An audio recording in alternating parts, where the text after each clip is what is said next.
Welcome to Learn English Every Day. Don't forget to like and subscribe. My name is Nora. I am 27 years old. I live in a small village in Canada. When I was a little girl, I dreamed of a simple and happy life. I wanted to grow up, find a good man, get married, have children, and live in a small, cozy house. I thought life would be simple if there was love. But I learned that life does not always follow dreams. I met Ryan when I was 23. He was 26. Ryan was tall and had black hair and green eyes. He had a soft laugh, and he liked to make jokes. He talked a lot and told funny stories. We met at my cousin's birthday party. That night, Ryan asked me for my phone number. I felt shy, but I gave it to him. The next day, he sent me a message. He wrote, "Do you want to meet for tea?" I said, "Okay." We met at a small tea shop in the village. It was cold outside but warm inside. We sat and talked for 3 hours. We laughed. He told me about his job as a taxi driver. I told him about my work at the library. After that tea, we met again and again. He brought me flowers. He called me every night before I went to sleep. After 2 months, I felt I was falling in love. After 3 months, I told him, "I love you." He smiled and said, "I love you too, Nora." I felt so happy. We were together for a year. I did not have much money because the library did not pay much, and Ryan did not earn much either. But I did not care. I thought love was enough. One morning, when I was getting ready for work, I felt very sick. I thought maybe I ate bad food. The next day, I felt sick again. My best friend Hannah came to see me.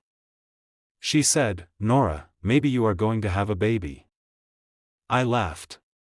"No, Hannah, I don't think so." But in my heart, I was not so sure.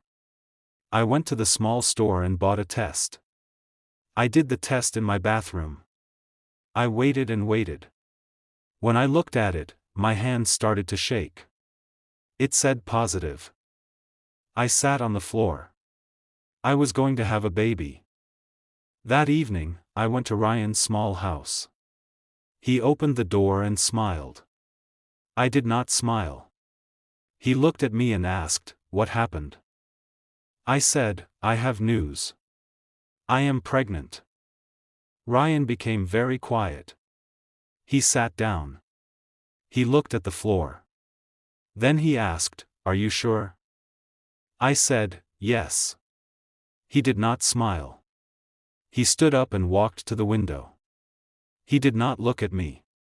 He said, "This is not a good time, Nora. I am not ready to be a father." His words felt like ice in my heart.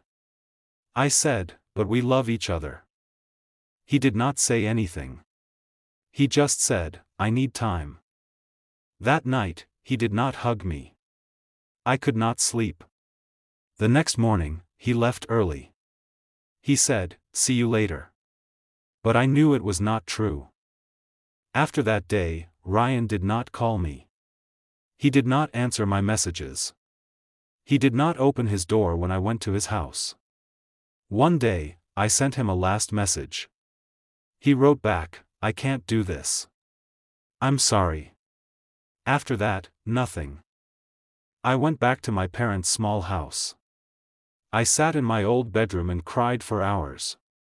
My mother hugged me and cried, too. My father did not say much, but he put his hand on my head. He said, "You will never be alone, Nora." Those words made me feel warm for a moment. I worked at the library every day. I read books to children. I smiled at people, but inside I was scared and alone. My belly grew bigger. I felt the baby move inside me.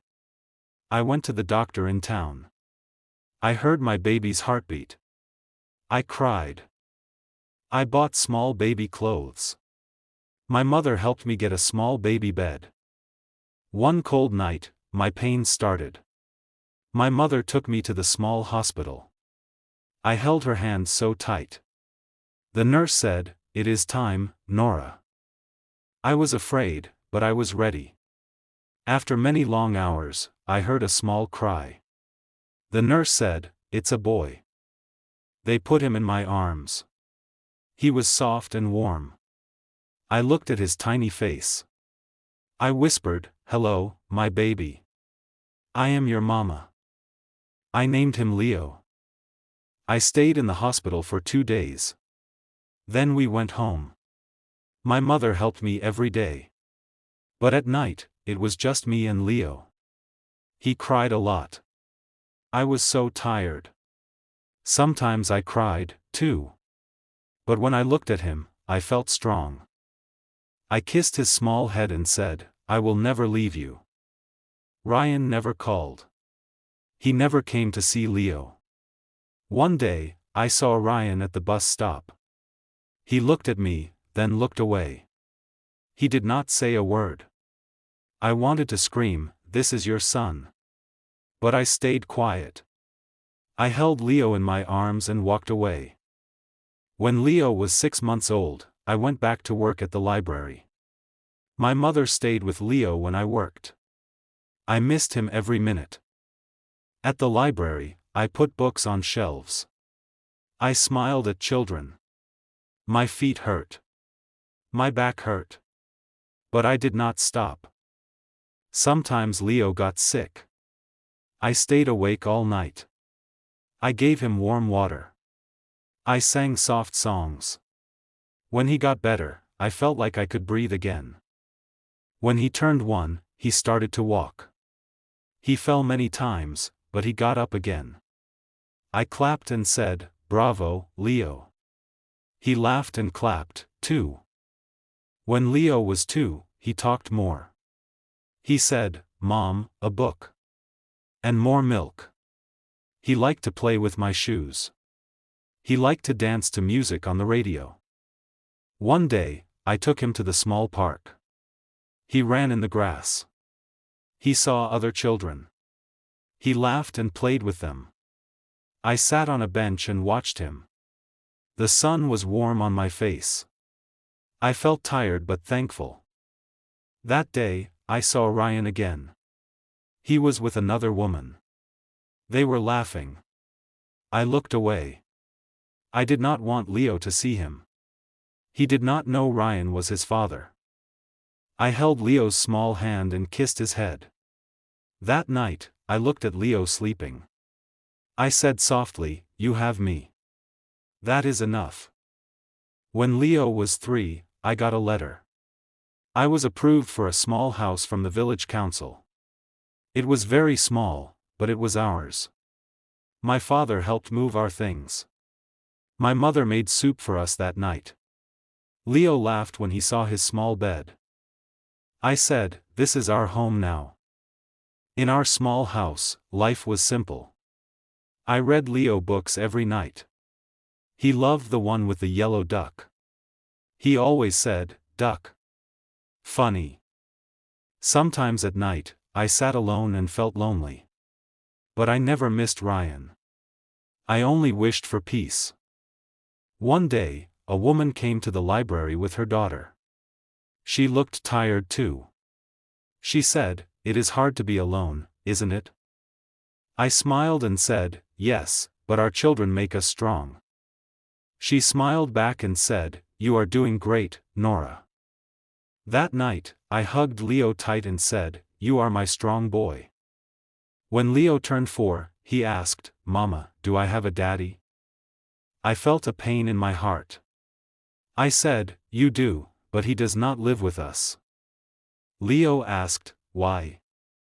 I said, "Because he did not want to stay." Leo looked at me and said, "It's okay. I have you." I hugged him. I whispered, "Yes, you have me always." Now Leo is 5 years old. He goes to kindergarten.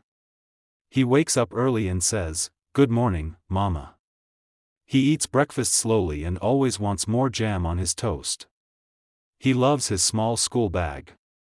He talks about his friends. He tells me, "Mama, I want to be a doctor, like the ones I read about in your books." I laugh and say, "You can be anything you want, my love." Sometimes I sit by his bed at night. I look at his small face. I remember all the hard nights. I remember all the days I thought I could not do this. But here we are, just me and my little boy. And I know now, maybe my life did not go as I dreamed. But I have Leo. He is my dream. He is my love. He is enough.